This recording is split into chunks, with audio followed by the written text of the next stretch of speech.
Bonjour tout le monde. Merci de vous joindre à nous aujourd'hui pour le webinaire Lancement d'un nouveau médicament de Canada dans un contexte mondial. Je m'appelle Madeleine Garot et je suis directrice des communications pour les activités canadiennes d'IQVIA. Avant de débuter la présentation, je tiens à vous faire part de quelques remarques d'ordre pratique. Tous les participants à cet appel, exception faite des conférenciers, sont en mode silencieux. Vous n'avez donc pas à vous soucier des bruits de fond ou à couper le son. Si vous regardez l'interface de webinaire, vous remarquerez la présence au bas de l'écran de quelques petits icônes carrées qui vous seront peut-être utiles durant la présentation. Si vous avez une question sur un des points présentés, vous pouvez utiliser l'onglet « Foire aux questions » à la gauche de votre écran pour saisir une question et nous l'envoyer. Si vous ne voyez pas de fenêtre « Foire aux questions » à votre écran, cliquez sur l'icône violet « Q&A » pour que cette fenêtre s'ouvre. Nous répondrons le plus rapidement possible à toutes les questions techniques que nous recevrons pour vous permettre de participer pleinement à la diffusion web d'aujourd'hui. Au centre de l'écran, vous verrez l'onglet « Diapositives ». Vous pouvez agrandir la zone de diapositives en cliquant sur l'icône « Agrandissement » qui ressemble à 4 flèches dans le coin supérieur de la zone de diapositives. Vous pourriez aussi cliquer sur le coin inférieur droit de l'onglet et le faire glisser pour élargir la fenêtre. Si vous perdez de vue les diapositives, il vous suffit de cliquer sur l'icône bleu foncé « Diapositives » au bas de votre écran pour qu'elles réapparaissent. Si vous éprouvez des problèmes techniques durant la diffusion web, vous pouvez cliquer sur l'icône jaune « Aide » dotée d'un point d'interrogation ou communiquer avec nous à l'aide du gadget logiciel Q&A. Maintenant, passons à la présentation. Veuillez noter que le webinaire d'aujourd'hui est en cours d'enregistrement. Ce webinaire sera présenté en 2 sections. La première section offrira un résumé des résultats d'une étude sur le lancement de nouveaux produits menés par IQVIA, suivi d'une présentation plus détaillée des données. Maintenant, pour présenter les conférenciers d'aujourd'hui,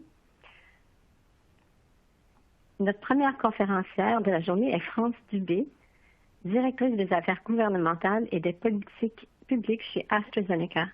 France détient près de 30 ans d'expérience professionnelle en tant que pharmacienne et aussi dans le secteur pharmaceutique. En tant que responsable des politiques publiques au sein d'AstraZeneca, France et son équipe travaillent en étroite collaboration avec les organisations nationales et régionales de sciences de la vie, notamment Life Sciences Ontario, sur divers enjeux politiques en matière d'innovation, de réglementation, de propriété intellectuelle et de remboursement.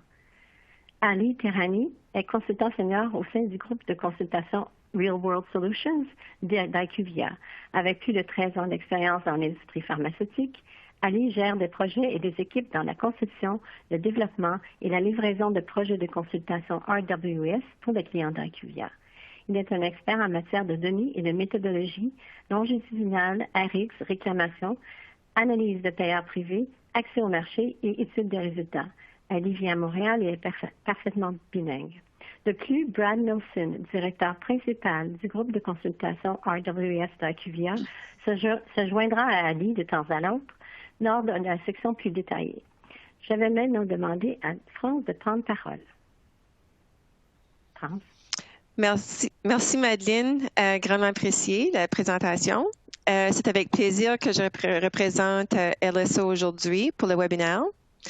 Avant de rentrer dans l'analyse d'IQVIA, un peu d'informations pour expliquer d'où vient cette analyse.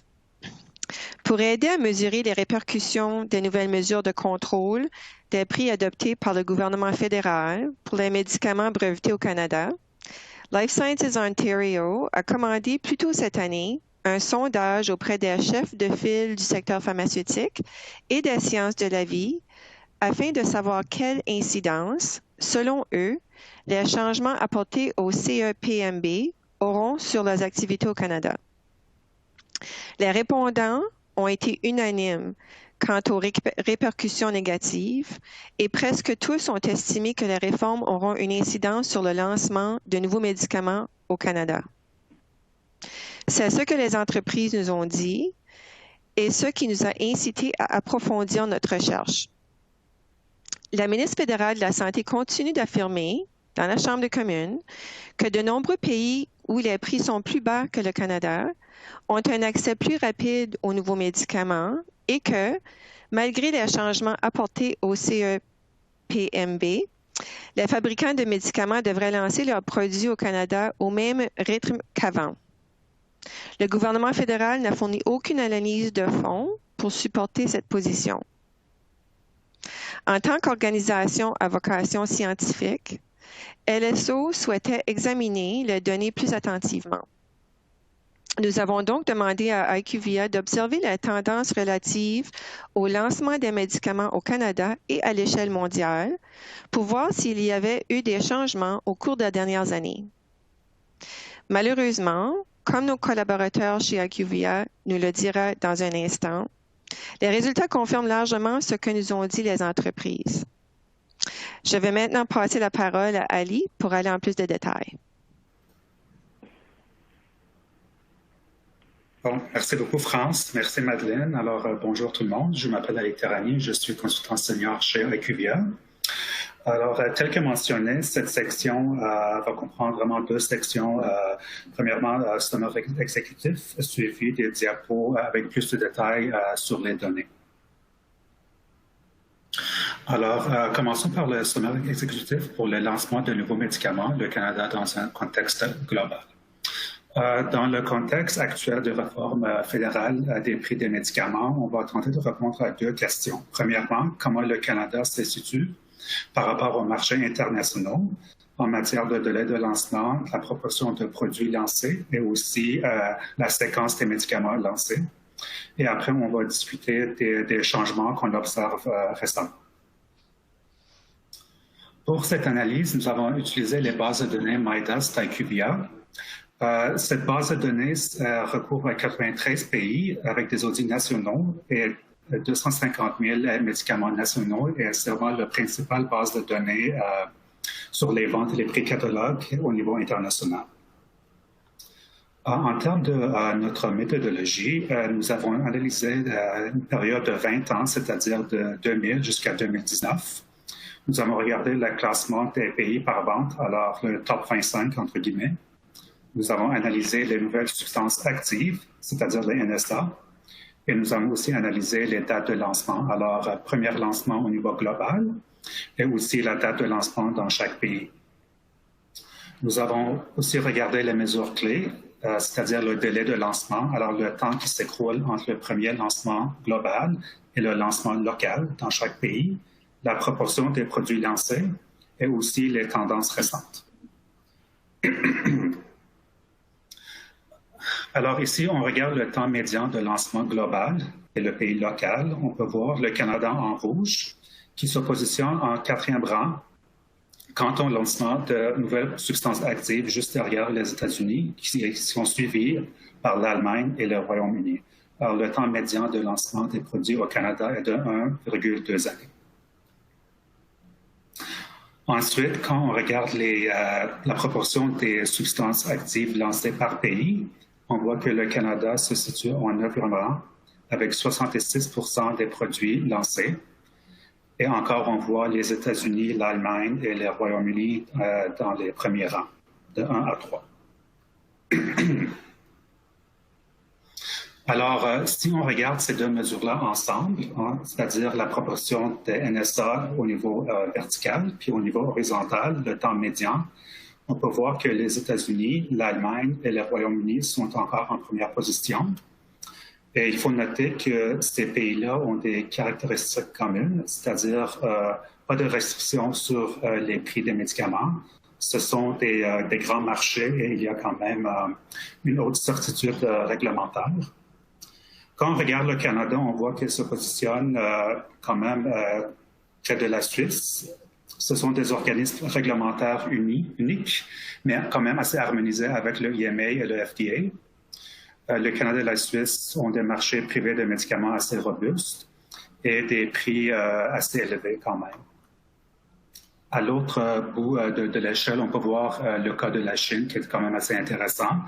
La Chine est le deuxième plus grand marché au monde, mais avec un environnement réglementaire qui est assez complexe et imprévisible, c'est-à-dire que, étant donné que le marché est très, très grand, mais quand même, elle se situe en dernière position au niveau des lancements de produits. Alors, au niveau des changements récents qu'on voit dans le contexte actuel, On peut voir que quand même le Canada s'est amélioré au fil des ans. Alors ici, en bleu, on regarde le temps médian de lancement pour les produits. Alors, on regarde 2005 avec 1,8 ans de délai au Canada comparé à 2019 à la droite, avec une année de délai de lancement. Et en vert, on peut voir la position médiane de lancement au Canada. Alors, encore en 2005, le Canada est en 8e position. Et maintenant, le Canada est en 3e position. Mais ce diapo, évidemment, ça fait un portrait assez positif, mais ce n'est pas la fin de l'histoire. Avec une période de croissance durant la période d'analyse, le nombre de nouveaux médicaments lancés au Canada a quand même diminué en 2019. Alors, on peut voir qu'en 2005, par exemple, il y avait 16 produits lancés au Canada, comparé en 2019 avec 13. Et si on compare ça au niveau global, on voit que c'est vraiment une tendance inverse quand on regarde le Canada et on compare le Canada avec les autres pays à niveau international. Mais ici, il faut noter qu'il y a quand même un écart entre les années d'analyse pour le niveau international et le Canada. Nous avons vu que le temps médian est de 1,2 ans. Alors, on a utilisé une période d'analyse de 2 ans pour, entre guillemets, donner de la chance aux produits d'être lancés au Canada. Alors, il faut vraiment comparer 2017 avec 2019. Alors, c'est ça qu'on va faire. Alors, vous voyez, si on avance l'échelle ici, on compare 2017 avec 2019 au Canada, on voit un écart de 18 produits qui ont été lancés au niveau global depuis 2017 et qui n'ont pas été lancés au Canada en 2019. Alors, on peut voir vraiment qu'il y a quelque chose qui se passe au Canada dans la dernière année de notre analyse en 2019. Et là, on peut voir qu'avec les produits qui sont lancés en 2018, avec les 37 produits lancés en 2018, on voit que plus que la moitié n'ont pas été lancés jusqu'à date au Canada. Alors, au niveau des classes thérapeutiques, on peut voir que 6 de ces produits sont en oncologie, 3 en anti-infectieux systémiques et 6 dans les maladies rares. Alors, les points essentiels qu'il faut retenir dans cette section de sommaire exécutif, on peut voir que le Canada est quand même un marché très important. Au cours des 20 dernières années, le terme de délai, les proportions de lancement de médicaments se sont améliorées au Canada. La position du Canada a donc été améliorée. Mais on voit des changements en 2019 avec une chute majeure au niveau de lancement, le délai de lancement au Canada. Alors là,